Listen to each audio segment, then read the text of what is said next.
I'm Nima Rajan. A new study is illustrating the dangers of the COVID-19 Delta variant and how those dangers are significantly reduced with vaccination. Co-author David Fisman says his team found a 108% increased risk for hospitalization, 235% increased risk for ICU admission, and 133% increased risk for death with the Delta variant compared with the original virus strain. He says that is shocking and coincides with what intensive care teams are saying, that people come into hospital much sicker now than they did a year ago. New Democrat MP Charlie Angus says the federal government must force the Catholic Church to atone for residential schools. He says the government needs a plan to retrieve documents held by the Catholic Church about residential schools and perpetrators of abuse. And they must make sure the church pays appropriate restitution to the survivors. Mr. Angus also called for Crown Indigenous Relations Minister Carolyn Bennett to be thrown out of cabinet. This for her role in failing to release documents related to abuse of children at St. Anne's Residential School. Canada is giving China the cold shoulder over its interest in joining an 11-country Pacific Rim trading bloc. The bloc is viewed as an important gateway to diversifying Canadian trade with other Asian countries. A spokesman for International Trade Minister Mary Ng says Canada is aware of China's desire to join the Comprehensive and Progressive Agreement on Trans-Pacific Partnership. Chris Zhao says China will only be permitted entry into the CPTPP if it meets the high standard required by member countries. Trade analysts say Canada should vocally oppose China's entry to the trade pact, especially given the return of the two Michaels. A group representing thousands of small businesses countrywide says its members are increasingly sour on their financial prospects. The Canadian Federation of Independent Business says sentiment in its monthly barometer from September showed the largest one-month drop since the onset of the pandemic in March 2020. The group says there has been a drop in the short-term expectations for companies in the hospitality and construction industries. This while retail and agriculture saw the deepest dive on their outlook for the next year. The organization is asking the federal government to extend wage and rent supplements. British Columbia's seniors advocate says long-term care and assisted living residents are 3.5 times more likely to contract COVID-19. It also says they are 33 times more likely to die of the disease. Isabel McKenzie's figures come from a report that recommends expanding paid sick leave provisions for staff, hiring more registered nurses, eliminating shared rooms, and increasing the scope and frequency of COVID-19 testing. Ms. McKenzie says while everybody has been affected by the ongoing pandemic, seniors, particularly those living in care facilities, have felt the deepest impact. This is because they are disproportionately at risk of serious illness from COVID-19 or death. Canadian Medical Association President Dr. Catherine Smart says healthcare workers in Alberta are feeling there is no end in sight to the pandemic. And many are tired of healthcare being the political hot potato being bounced back and forth between federal and provincial governments. The CMA and the Canadian Nurses Association are urging governments to address hospital staffing shortages. This and to provide immediate relief to doctors and nurses in COVID-19 hot zones. Business groups say it's been hard to check teenagers' identification under Ontario's proof of vaccination rules because many don't carry it around with them. The province says youth under 18 can show a photocopy or digital photo of their identification. This includes passports or birth certificates, along with their COVID-19 vaccination record in order to get into restaurants and cinemas. But a spokesman for Restaurants Canada says his group wasn't aware of that exception, and businesses have been struggling with identification for that age group. The Canadian Federation of Independent Business says it is also aware of the problem. Quebec Premier François Legault says he does not believe systemic racism exists in his province. That's despite a coroner's report into the death of an Indigenous woman. It calls on the provincial government to recognize and root out systemic racism. Premier Legault says he agrees with the coroner's findings that Joyce Echaquan was subjected to prejudice in the moments leading up to her death in September 2020, but he remains steadfast in his belief that there is no systemic issue. The New Brunswick government has announced a pilot deer meat donation program starting this fall to help feed low-income families in St. Andrews. Health Minister Dorothy Shepherd says the program will distribute up to 450 kilograms of ground venison and stew meat to those in need. Minister Shepherd says the meat will be provided by selected hunters. She says it will be processed and distributed to a local food bank under Department of Health food safety protocols. All right, we'll be back after the break with more news from around the world. So stay with us. We'll be back shortly.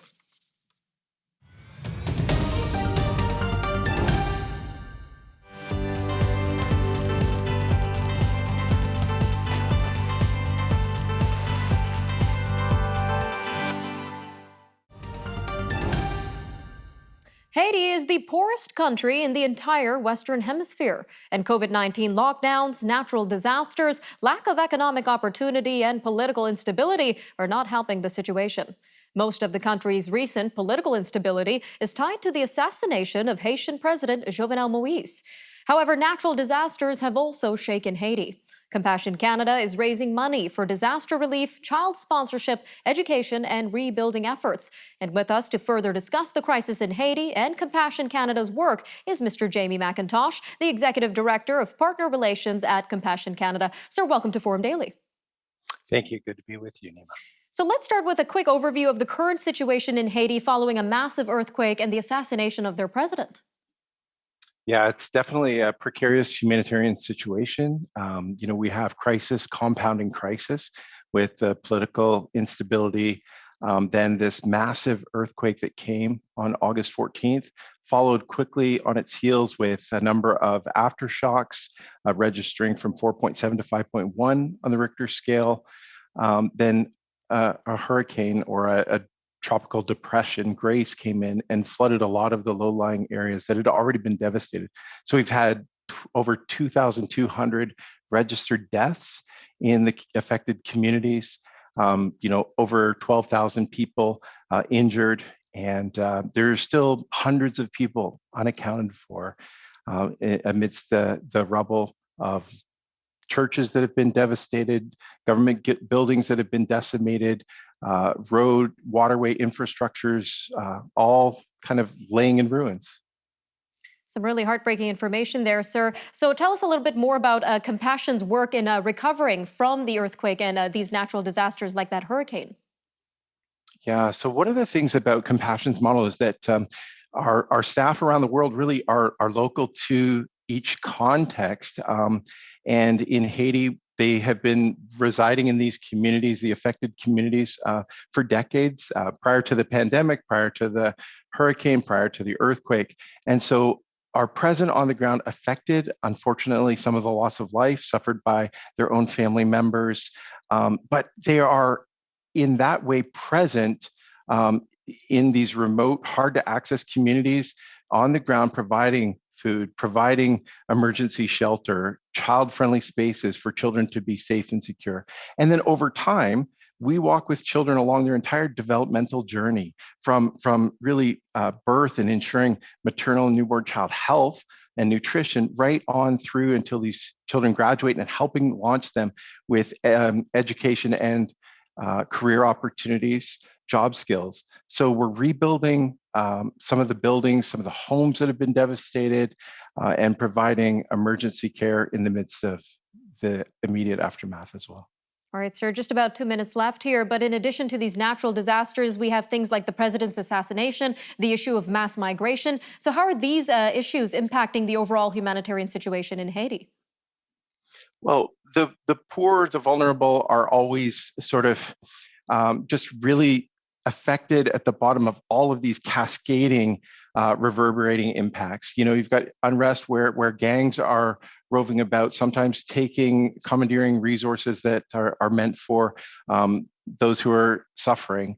And so it just means that the poor have to be even that much more resilient, and we need to stand with them in their darkest hour to help them arise, rebuild, build back better. One of the things that we've seen, though, is from some previous Hurricane Matthew that ripped through in 2016, some of the buildings, all of the buildings that we built then or rebuilt then in 2016, some of them are standing next to buildings that collapsed, ones that we didn't build. So we want to build back better with that sort of safe infrastructure that will allow kids to know that they can go to school or to church or home in safety and security. All right, sir, just about a minute left here, but how does the pandemic play into all the services of compassion in Haiti?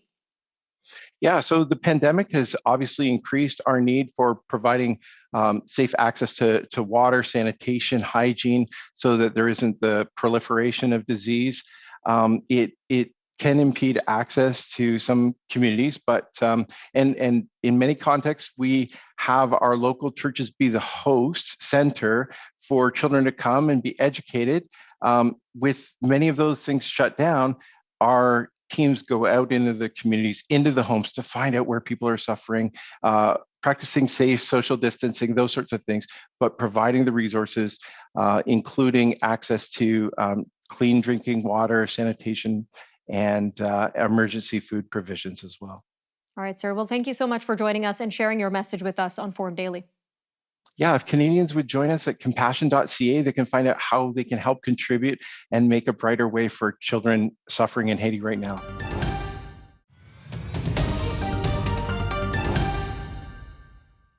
This is the time of the year when people traditionally give thanks and reflect on everything in their lives that they are thankful for. While many Canadians may take some things for granted, such as having a roof over their head and access to a hot shower, others are struggling to put food on the table or to find employment opportunities. One nonprofit group originating in Vancouver has made it their mission to provide the less fortunate with daily meals. This organization, known as a Better Life Foundation, runs a meal program, and the program provides food made by employees to their most vulnerable neighbors all year round. And about 70% of these employees self-identify as facing barriers to employment. With us today to discuss a Better Life's mission and their many services is Mr. Ash McLeod, Executive Director of a Better Life Foundation. Sir, welcome to Forum Daily. Hi, thanks for having me. So let's start with a brief overview of how the Better Life Foundation was founded and where the idea to help marginalized communities came from. Yeah, absolutely. I'd have to give a shout out to my homie and the founder of the organization, Mark Brand, who's worked in the social enterprise and social justice space for the better part of a decade, actually a little bit over a decade, and has become one of the foremost thought leaders on social innovation, I'd say. And he opened up, or rather, I should say, took over Save On Meats, which had been in business since 1957 on Hastings Street here in Vancouver, and ran by the Delorier family for decades. And he took that over as after having a successful career as a restaurateur and made it a purpose-built social enterprise, and realized quite quickly into that endeavor that not just could we use business for good, but if we could bolster that with working in partnership with a charitable entity, we could just really increase that impact. So the business and the charity have worked together to have this partnership that's allowed us to hit the milestone of 3 million meals, which I saw flash up a moment ago. All right, sir. And tell us a little bit more about a Better Life's daily meal program made by employees. Yeah, well, each and every single day, 365 days a year, Christmas, Thanksgiving, all the holidays and every day in between, we produce at this point in time approximately 1,200 meals that go to a whole variety of community partners. The spectrum is pretty wide on the people that we work with, but the majority of them would be housing providers. And again, really trying to bolster support with our network of partners, mostly nonprofits. And those meals, as I say, go out 365 days a year. And the reason why we work with that network of partnership is to, again, bolster that support and work with people and organizations that are already doing really great work and support the work that they're doing through food. And that creates a real platform of stability because they're receiving other services and either being incentivized or helped sustained through the meal program. And when that happens, we start seeing success in all types of things like preventing recidivism and increasing people's health and employment capabilities, et cetera, et cetera. The benefits go on forever. But also with working with these partners, we also create a really reliable distribution network where we're meeting people where they're at. And these meals are coming to them and the services that they're already receiving. And that's proven to be incredibly useful, especially in a pandemic where people need that support, and we're able to get it to them via those mechanisms. All right, sir, just about a minute and a half left here, but we know this food program isn't the only service provided by A Better Life. So tell us a little bit about the other services your organization provides. Yeah, one of the most important things that we're doing is a food waste recovery program. Our society produces more than enough food to feed people.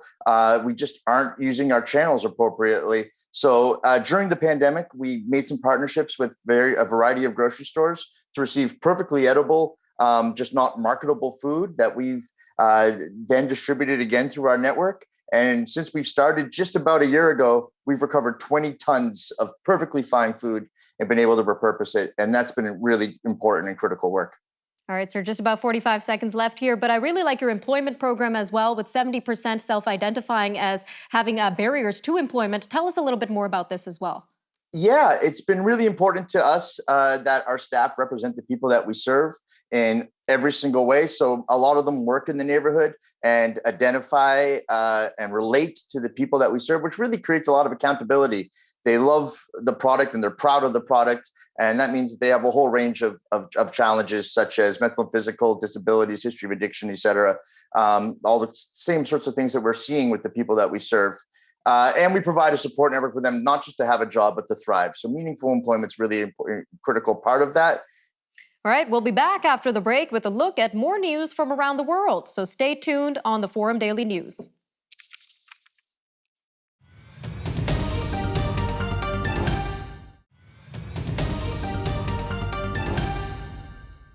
The European Union aims to combat growing anti-Semitism with new plans to tackle hate speech, raise awareness about Jewish life, and protect places of worship. The goal is to set up a Europe-wide network of trusted flaggers, along with Jewish organizations, to help remove illegal online hate speech.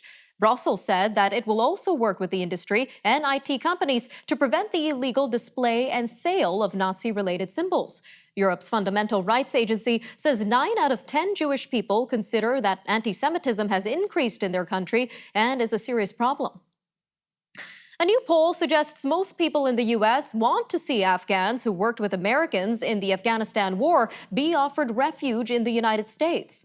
The survey from the Associated Press Nork Center for Public Affairs Research finds 72% of Americans favor granting refugee status to people who worked with the U.S. or Afghan governments during the war if they pass security checks. The poll findings connect with what aid workers and others are seeing on the ground. Many Americans consider it a duty to protect their Afghan allies after a nearly 20-year war. A prominent rights group says the Taliban unlawfully killed 13 Hazaras. Most of them are said to be Afghan soldiers who had surrendered to the insurgents.